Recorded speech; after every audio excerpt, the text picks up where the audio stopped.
Yan mga idol, magluto tayo ng adobong sitaw at saka talong. Ayan mga guys. Mayroon tayo ng dahon ng sibuyas. Ihalo natin guys para mabango yung ating adobo. Ayan.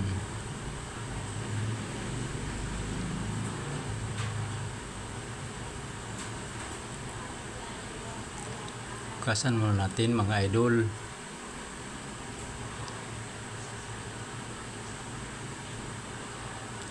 Tsaka makiwar tayo sibuyas idol, pang ricado. Tsaka yung bawang para igisa muna natin sa bawang. Para medyo mabango yung adobo natin mga guys.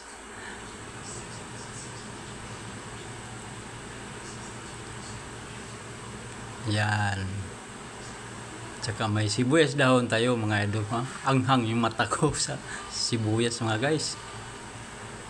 Yan, magluto na tayo mga idol. Ito na, gigisahin na natin yung yung ricado. Yan, yun na natin yung sitaw at saka talong.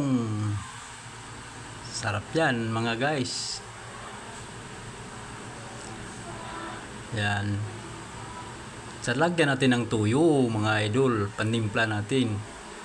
Ayun.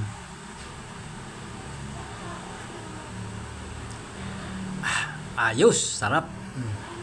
Sibuyas dahon mga guys.